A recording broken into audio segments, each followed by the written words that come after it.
Hey everyone, it's Michael. I hope you're doing well today. I have another Christmas book review for you. I just finished this one today. I started it yesterday. I was hoping to finish it up yesterday before I went to work, but I could not. Didn't have the time. Been busy yesterday and today with some stuff, including work. Work's always got to get in the way of reading time. Anyway, this is a book review for a book that I did not know existed until about 2 years ago. I got it for Christmas about 2 years ago. I tried to read it last Christmas. I just didn't have the time. It was so busy. I had just gotten married back in September of last year, so I was a little hectic trying to get things done at my apartment. I was working out and all kinds of stuff too, so it's been an interesting year. I've actually carved out quite a bit of time for reading before I go to work recently, and I've been trying to get some big stuff out of the way. I want to do some Christmas book reviews here on the channel. Of course, my channel is not just focused. I talk about this on the previous review that I just uploaded for The Snowman by R.L. Stine. I'm doing some Christmas book reviews right now because my channel is not just horror. I know I've wanted to say that a couple of times, and maybe I have in some previous videos before I kind of really got things going. Of course, as you've seen recently, I'm reviewing comics now. If I have a trade paperback I want to review, like the recent Darth Vader Volume 2 that I talked about, or if I have really anything, horror, comics, science fiction, I'll read some, I guess, maybe, if you guys request something you want me to read. I'm not a big sci-fi guy, not a big fantasy guy either, so you probably won't see a whole lot of fantasy stuff on there. But this is kind of just a channel I want to review anything. I mainly read horror, though, and some thrillers and mysteries and that kind of thing. But for right now, I have a book review coming up for Miracle on 34th Street by Valentine Davies. Now, like I said, I have never known this was a book until recently, the last couple of years. And I got it for Christmas from my mom, my sweet mother. And it's about 120 pages, not very long at all. This is hardcover, and it's actually a weird cover. It's actually a weird copy of the book too. It actually has like printed pages in the sense of like they're almost like they were copied. You know, like it's a very slick page, very shiny, that kind of thing. So if I'm reading by a window, it's basically blinding me while I read it in the morning. I love the original black and white movie of Miracle on 34th Street. I think it's an absolute Christmas classic. I'm a huge Christmas fanatic, so is my wife. You should see our house right now. We love Christmas. It's just such a special time, especially celebrating our Lord and Savior Jesus Christ. I know as a horror fan that's probably an issue to try to mix those two things together, but not really. I mean, to me at least. Miracle on 34th Street also got a remake by John Hughes, and it's absolutely terrible. I don't know if he directed it. I think he just wrote it, and it was horrible. It was such a bad movie. It had that guy from American Horror Story, Dylan, whatever his name is, and it's such a bad movie. But the original one I love to death. I think it's a classic. I think it's better than this book even. But the book itself, I apparently found out in the author's note or whatever when I was reading the end of it, that this book is actually, it's the original story that was proposed to 20th Century Fox when they were looking for a new movie to put out. Of course, it got made. It was released. Phenomenal movie. I think the movie is a billion times better than the book, honestly. Just because the book has a charm to it. It's a good book. Really good book. Great Christmas story. You could read this to your kids. It'd be a blast. You'd love it. There's so much to talk about with Miracle on 34th Street. I don't want to spoil anything. I don't want to tell you too much. But I do think it's a fantastic read. It's a really well-written book. It's got that old, like, 40s charm to it, the way it's done. Of course, no foul language or anything like that. It's very interesting seeing books from that kind of day. And I miss when books were this short, 120 pages, you could burn through it in no time. It reads fantastic. It just gets you in the mood for this whole thing. Essentially, this story starts off with a man named Kris Kringle, who is apparently Santa Claus. He at least claims he is. And many people believe him, many people don't. Mostly children believe him, but there's some oddities to this man. He's very happy, but unlike most portrayals of Santa Claus that you see in most things, like the Hallmark movies and whatnot, this Santa Claus has his angry side, he has his flustered side. He's not just happy-go-lucky all the time, and there's good reason behind that, because of the kind of world that we live in nowadays, and even at this time when this book was released. This story was eventually, even though it was proposed as a movie, they also got Valentine Davies, the creator of this story, to go ahead and write his book, and they published it simultaneously with the movie. They even did a rush job, as a matter of fact, to get it out at the same exact time as the movie to be a companion piece. And apparently the book sold tremendously well. I cannot believe this is still not sold in stores that much. I got my copy from Barnes & Noble with my mother. Well, when she got it for me, she got it from Barnes & Noble. And I was amazed that I saw it in there in a Christmas Classics selection because I've never seen this book in a store, ever. Didn't know it existed. Like I said, I've loved that movie for about 5 or 8 years now. Did not know it existed as a book. I would have read it a long time ago if that was the case. I know It's a Wonderful Life is also a book. It was actually a Christmas card, and I own that book. I plan on reviewing that next on the channel. But this book is Really solid. Essentially, this man is meeting some people. He actually comes across a parade. It's Macy's Thanksgiving Parade, and essentially he comes across that. There's a drunken Santa on the sleigh. He takes place of this guy when Doris, the lady who's kind of running this whole thing, she's tied in with Macy's and whatnot, big leagues. She's a single mother with a daughter named Susan, who's about 6 years old. And they are very logical people. They don't really believe in things like Santa Claus, probably not God either. A lot of this book is about faith versus supposed logic and supposed common sense. As a Christian, I love this book for that very reason. I think there's something so powerful to the book.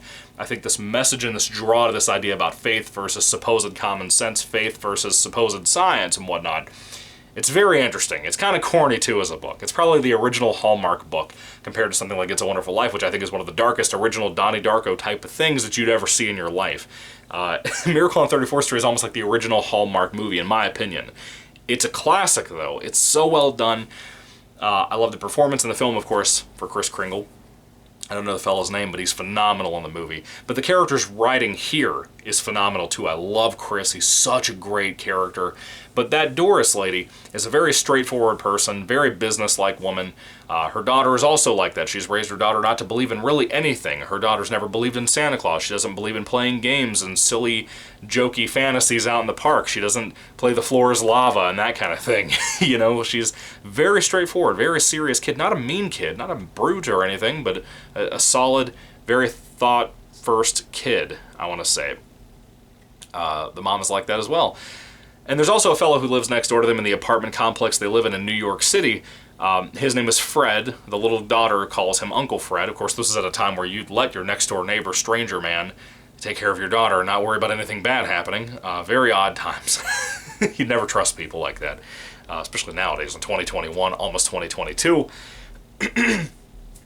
But Kris Kringle gets involved in this group of people. Of course, he takes over the Santa's Thanksgiving Day parade, and Doris hires him to actually be the Santa Claus at their store at Macy's. And he takes over, and he actually starts doing some things that no store would ever recommend. And when I first watched that movie, I couldn't believe that this was never a concept back in the day. Because to me, when I worked in retail, if I worked at like Walmart or Big Lots, I recommended people to go to other stores that I knew had something they were looking for. Or if I didn't recommend a piece of furniture, I'd be like, hey, go over there and look at that. That's the kind of person I was. I didn't know it wasn't entirely supposed to happen that way. I was young. So, Miracle on 34th Street opened me to a whole door, but apparently back in the day that was the same situation. Gimbel's is another store. I don't know if it's a real store or not. I know Macy's is, but I don't know if Gimbel's is. They're kind of opposition. And they essentially Kris Kringle, when he becomes the Santa Claus of the store and little kids are coming over to visit and stuff, one parent gets mad at him about a toy that she can't find anywhere. And she's like, why would you tell my kid that he can have that gift this Christmas? And he tells her to go to another store to go get that. It starts this whole ball rolling because she recommends her friends to come to the store because of that incident. A lot of people come to the manager telling him about it. He gets mad at first and then realizes how good this is for business. Doris gets a little upset at first, then is like, oh, this is actually a good business idea. This could make Macy's do even better, you know? And it just keeps getting bigger and bigger of a situation where everybody, all these different stores in the whole area in New York City are all recommending each other to try to help the customers out. It's kind of like a person before business situation, and that's a great thing. It's such a great, heartwarming story because of things like that. This overall, I would call it a novella or a short story or whatever you want to call it, novelette maybe. I don't know what you'd call this. I don't know how many words are in it. I don't really care, but it's a shorter book. And it's very heartwarming because of things like that and because of the struggle about Fred having a crush on Doris and he wants to get with her, but her previous marriage was so horrible. It kind of ruined marriage and love even for her. He's so involved in that little girl's life and taking care of her, probably even more than the housekeeper they have named Cleo. Or Clea. I think it's Cleo. I don't know. Maybe like Cleopatra? I don't know. But he takes care of her quite a bit too. And he happens to be a lawyer, by the way. Mr. Fred, Uncle Fred. Again, it's kind of like the original Hallmark movie. There's a big borderline in here about whether Kris Kringle is Santa Claus or not, and that kind of eventually moves its way into the front of the story, saying, hey, this is our main storyline about this man. There's a trial that comes through about that, but I don't want to get into all that. I don't want to spoil the book for you or the movie too much. Now, I do think that there are some differences here from the movie. There's one particular character that's in the film that I love to death. He's kind of a younger man, probably 16, 17. I can't remember his name. I think it's like Alf or Alfie, something like that. Kind of a dorky looking dude, kind of like myself, a little goofy looking. Very funny fellow. I love him in the movie. He's got such a thick accent. He's so funny. I just love him in that role. He's kind of Kris Kringle's mall janitor guy that he works with. Or store janitor, something like that. But he's great in the film. He's not in the book at all, which was interesting to me. I was kind of expecting that. So there are very, very, very minuscule, tiny differences between the film and this novelization, or not novelization, but this original story publication, this original book. This is not a novelization. I want to clear that up once again. This is the original story that was eventually written into an actual novel or whatever that was then thrown out and was also turned into a film at the same exact time. So they're going to have their differences, and it's interesting. Certain things are kind of summarized in a way that no writer nowadays would do, which I have missed this kind of thing. The more I read old literature, the more I miss that. When I read Arthur Conan Doyle, I love that. When I read, I don't know, Solomon Kane or something, that's what I love about those types of stories, that very pulpy way of just summarizing events. You don't need everything written in explicit detail just to expand your storyline. Modern publishers might want that, but I think new writers should fight against that to have a decent story that nobody's bored with. You know, this is reading so well. I love it. It's heartwarming. It's sweet. It's a beautiful read, and I highly recommend Miracle on 34th Street. It has so much heart and soul to it. It's a great book. This is so much more meaningful and powerful than most things being written by any writer nowadays, no matter the genre. I want that to be a main thing I say right here. It's a powerful read. It's so sweet and wonderful. I love the kind of crush that Fred has on Doris. The daughter, Susan, is not a mean kid just because she might be like a non-faith-based person. I love that kind of underlining theme about faith, whether it be in Santa Claus, as the story kind of puts forward, but it's really kind of subliminally about God and the power of faith in general on a supernatural level, I guess.